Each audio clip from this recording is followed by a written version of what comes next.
अंता विधानसभा उपचुनाव बड़ी सरगर्मी पकड़ ली है इस सीट ने। आप भी समझ रहे होंगे कि मैं ये बात क्यों कह रही हूँ, क्योंकि इस सीट पर अब जो है मामला त्रिकोणीय बनता जा रहा है। त्रिकोणीय मंचन का त्रिकोणीय मतलब इंटरेस्टिंग, मैं कह दूं कि बड़ा ही इंटरेस्टिंग मामला ये बनता जा रहा है, जहां तीन लोगों ने, कांग्रेस, बीजेपी और निर्दलीय लड़ रहे नरेश मीणा ने ये मामला, ये पूरा जो है अंता विधानसभा उपचुनाव इंटरेस्टिंग कर दिया है। थोड़ा सा पहले मैं ब्रीफ दे देती हूँ, थोड़ी सी पुरानी बातें आपको दोहरा देती हूँ कि कांग्रेस ने अपना उम्मीदवार घोषित कर दिया है प्रमोद जैन भाया को। निर्दलीय अब लड़ रहे हैं नरेश मीणा और भाजपा का इस सीट को लेकर अभी मंथन जारी है।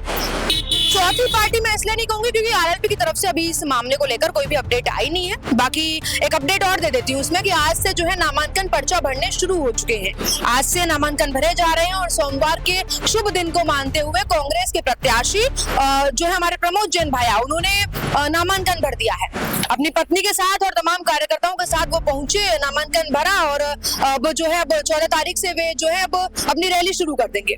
वहीं निर्दलीय लड़ रहे नरेश मीणा ने बोला है कि मैं तो भाई साहब 14 तारीख को 14 अक्टूबर को नामांकन भरूंगा और अभी भाजपा तो मंथन कर रही है, मंथन करने के बाद उम्मीदवार घोषित करेगी और घोषित करने के बाद नामांकन भरे जाएंगे। नामांकन भरने की आखिरी तिथि बता दूं 21 अक्टूबर। एक अपील मैं करूंगी आपसे कि देखिए सतर्क रहिए, अंता उपचुनाव जो है बेहद सुर्खियां बटोर रहे हैं और उन्हीं सुर्खियों का फायदा उठा रहे हैं ठग लोग।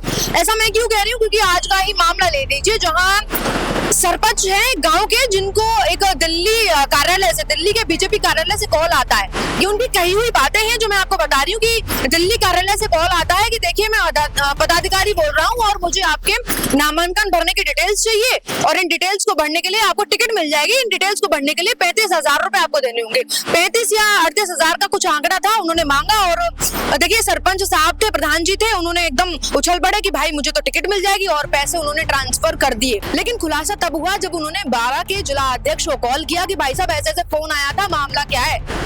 जिला अध्यक्ष बोलते हैं कि फोन तो मुझे भी आया था साहब, मुझसे पूछ रहे थे कौन कौन प्रत्याशी खड़े हो सकते हैं, जानकारी दे दीजिए और शायद आपके पास इसलिए कॉल आया हो। मतलब कि उनको शक हुआ कि भाई साहब फ्रॉड हुआ है, तो तुरंत वो साइबर थाने गए और रिपोर्ट दर्ज कराई। मामले में आगे अपडेट आएगा तो मैं आपको अपडेट दूंगी, लेकिन मेरी कहने की बात यह है कि देखिए सतर्क रहिए। विधानसभा उपचुनाव सीट जो है, अंता जो सीट है, बेहद सुर्खियां बटोर रही है और इन्हीं सुर्खियों का फायदा अब ठग लोग उठा रहे, एक्टिव हो चुके हैं और इसी एक्टिविटी में आपके पास कॉल करने ही वाले होंगे। सावधान रहिए, सतर्क रहिए और अंता की जो सीट है, अंता विधानसभा उपचुनाव विधानसभा की जो सीट है, मामले में अपडेट आपको लगातार दे रही हूँ, अगर लगातार अपडेट आपको देते रहूंगी। बने रहिए मेरे साथ, मैं आपके साथ कृपा उपाध्याय, कैमरामैन जावेद अली के साथ, जयपुर।